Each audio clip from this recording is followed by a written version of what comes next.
This is the Andres Segovia Show. Welcome to the program, everyone. I'm Andres, the Honest Broker. Good to have you along for the ride. In this episode, we're going to put real estate on the back burner. You heard me talk about the mind game on the show before, but now I want to talk to you about looking after yourself as well. So for the program today, I brought on a friend that I asked if she could share her story because it's inspirational as well as a lesson that can be applied for many people.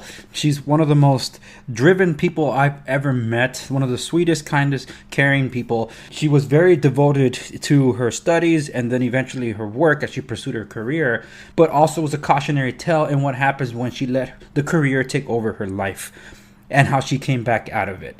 So I asked her if she was willing to share her story on the program, and she agreed. So what follows is my conversation with my friend, Gisella Arata. Thank you, Andres, for having me. It's an honor to be here, my longtime friend.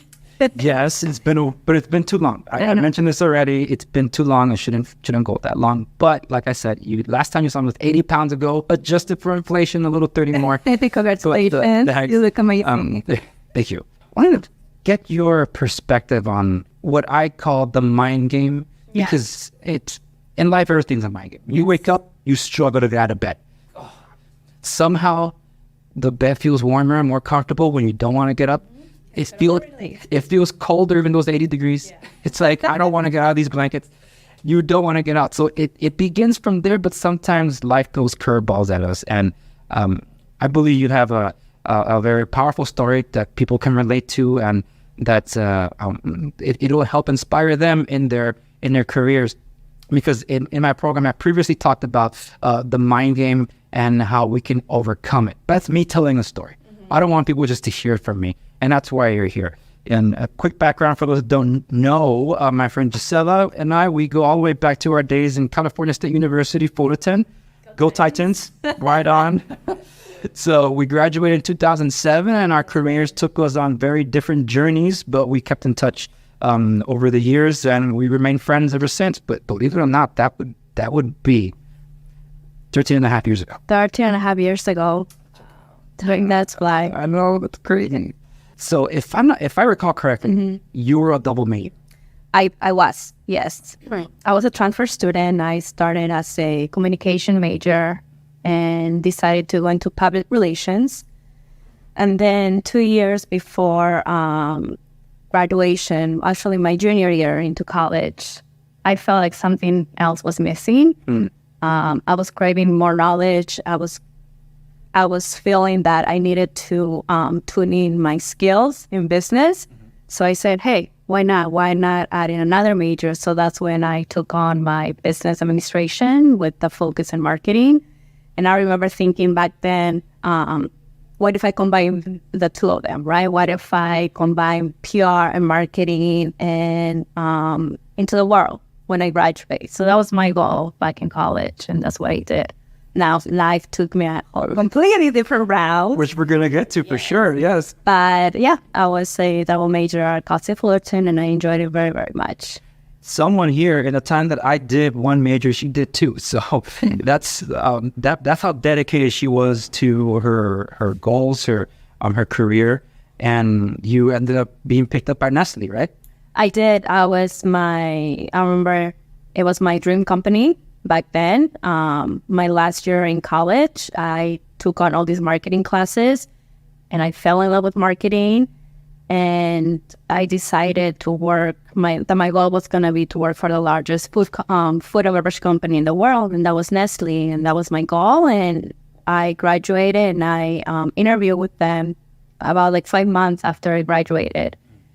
And I started my career with them in their sales department, not in marketing. And that's why I began my career, and I learned so much with that company. I devoted so much of my time. I call it my second university. It was a place where I was working with people who had like 15, 20, 25 years of experience over me. So I was learning for all these different routes, absorbing all this information. During that time, I did very well. I was a rep at one point. Then I got to work as a business analyst, then as an account manager, managing different accounts. But with that, a lot of traveling got involved. lots of traveling, which when I was in my 20s, it was fun and exciting, right? You get to travel different markets in the US, you get to meet people, you get to work with different accounts. I remember I 1 week they sent us to New York to work in the hustle and bustle of the city. So all this exciting stuff happening.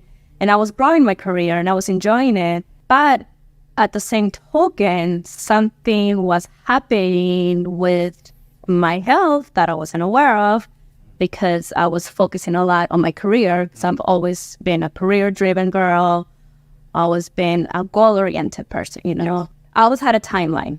You know, by a certain age, I need to accomplish this. By a certain time, I need to be in this stage in my life. And although my time at that company was amazing, I had a lot of stress. Stress that I put onto myself. I put a lot of pressure on myself, you know, to always want to be the best and to be a perfectionist. And I spent almost about 5 years there. And I remember I made a very hard decision. I think until these days, it's one of my hardest decisions I made in my career.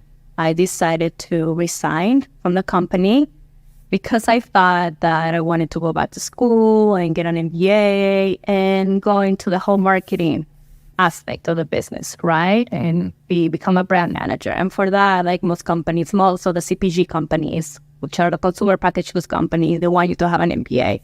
Oh, I see. Yeah. So I left my dream company to focus on school, but life happens. Not that life happens, but sometimes fate or life has a different story for you, right? And during that time that I was studying for my MBA, I started noticing things happening with my health that I wasn't noticing before. Yeah. Because I was just so focused on my career, I was just so focused on school. I remember I left the company with 55 pounds being overweight.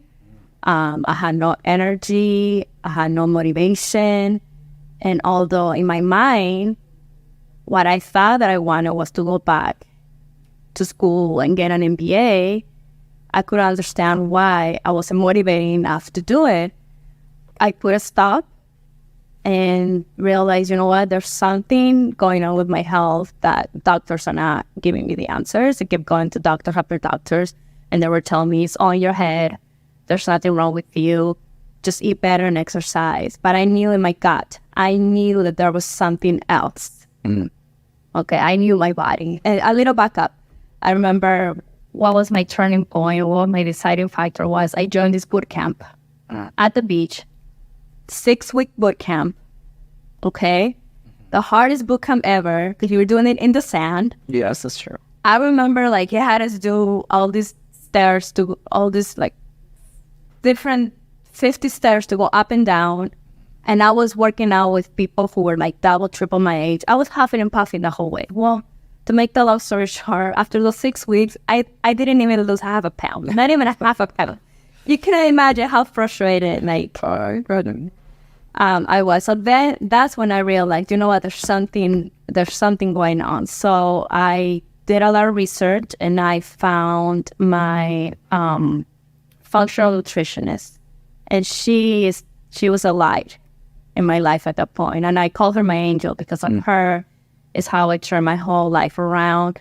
She diagnosed me with hypothyroidism and Hashimoto's. Hashimoto's is an autoimmune condition where your body starts attacking your thyroid because your thyroid is not producing enough thyroid hormones. So, and once I started working with her, I got introduced to this holistic way of living, and natural health and wellness, and started immersing myself and acquiring all this knowledge in what I call health and wellness, right? Yes. And so I decided, you know what, I'm going to put a hold on my career and focus on my healing, focus on myself, on trying to get back on track with my health, lose the extra pound, and see where that takes me. And so along the way, along this journey, I realized like, while I was losing the weight and focusing on my health, I was also changing.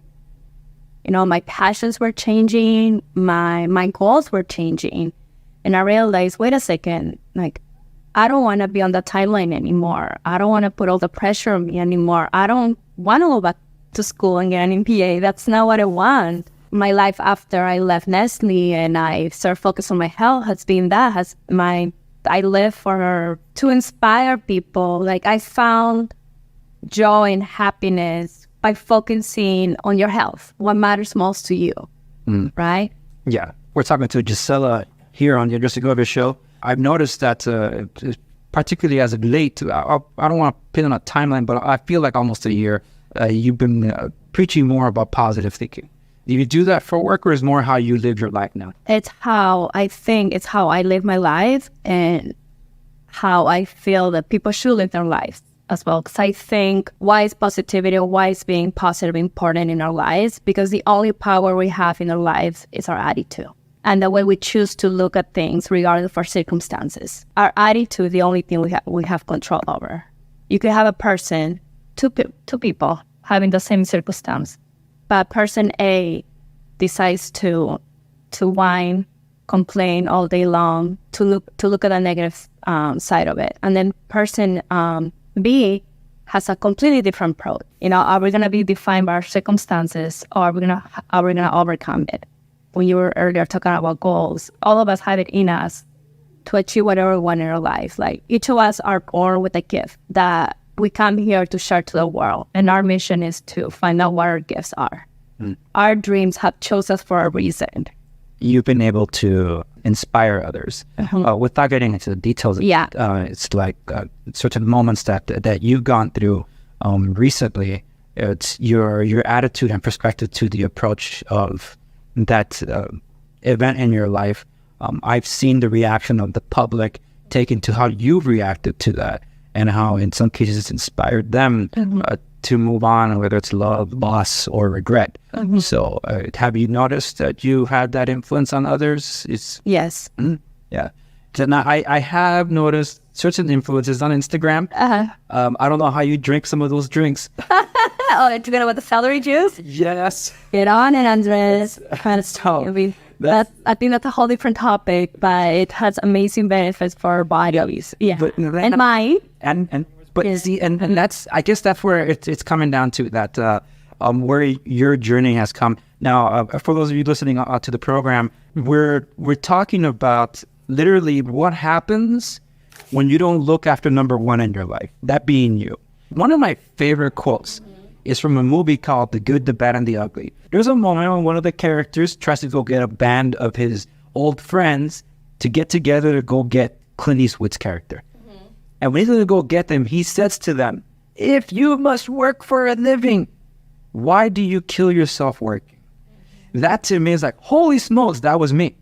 Yeah. Because I would work 16, 18-hour days, let go of care for my health. And not that I was eating bad, but I was eating wrong. 2 times a day, wrong time, no actual physical movement at the time because of just how much my desk needed me there. And managing different companies and all the extra elements that came after that, because I had elements before that. It just added more onto that, including the fear of diabetes. I'm like, why can I not feel my toe? That usually is a sign. And with the major change in me, thank God I don't have any of those issues. Most of all those issues, including my back pain, that says, you know what, you're going to need back surgery for it. Pain is gone. To me, to live pain-free, I got to tell you, it's incredible. And you'll be surprised how many stories I've encountered where people live with chronic illness and chronic pain. And it can be fixed. Yeah, it's something we'll think. Yeah. I didn't think mine could be fixed. Like, surgery, but I don't want to be on Oxycontin because they say I'm going to need it to kill the pain after the surgery. I get kill the pain after the surgery. I thought the surgery was to correct the pain.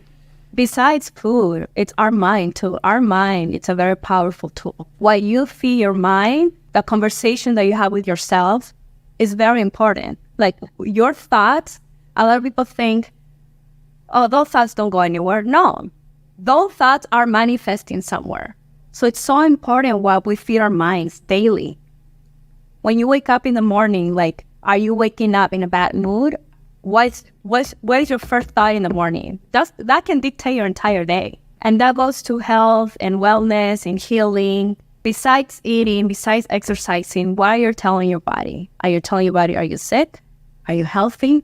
So we've been talking to Gisella here regarding positive thinking and most of all also remembering number one. We all have goals, whether we've found them or not. The thing is not to lose sight of what's important. Whether you're on your path or you're searching for that path or you're trailblazing. Some of us are trailblazers. Always remember that it's mostly on you. The power is always within us. Yeah, as called the key. Yeah, and that's kind of like the question I wanted to close out with you and ask you: what drives you? What motivates you most of all? There's so much negativity out there. That why add in more? You know, if I can add a light to someone's life, I can make a difference. I'm not trying to make a difference. 100,000 people, like at least one person. If one person got the message, if one person got the click, if one person said, "Oh," then that makes me happy.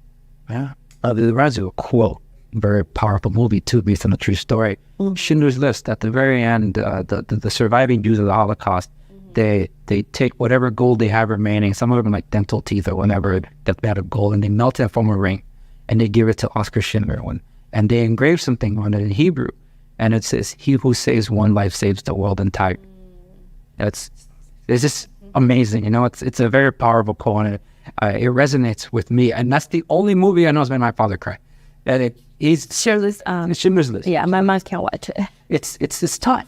It is tough, but the fact is that it's just wow. It's like right there, it's in your face, nothing that happened. But in the face of all that, and like you said, bringing some light when there's so much negativity. That's exactly what I've been mentioning too on my program, previous episodes. Like that's why I didn't bring politics into my show. I left that in the previous generation on the show. Yes, I encourage you to continue doing that. And for those that are interested in finding out where they can follow you on Instagram, can they? Or where they could see your positive messages and, as I mentioned, your ridiculous recipes.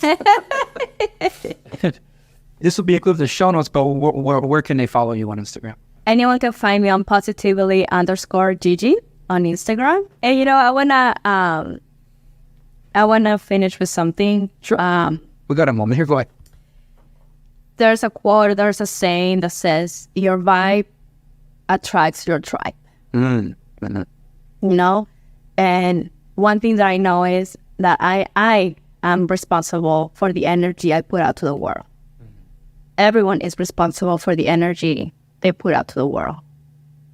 If you want a positive life, if you want healthy relationships, if you want a purpose-driven job, then you need to change your outlook and you will attract those things. If you're constantly negative, if you're constantly whining, if you're going to become a victim of your circumstances, then you're going to attract that into your life. It's all in us. We have the power to choose. We have the power to decide what outlook we're going to give our lives to. We hold the keys. And those are words of wisdom. Thank you for that. And thank you so much for being on the program today. Thank you, Andrea. I appreciate you. I care for you as a friend, and thank you for having me here. And there you have it, everyone. Don't lose sight of yourself in pursuit of your goals. Always remember to take care of yourself and those you love.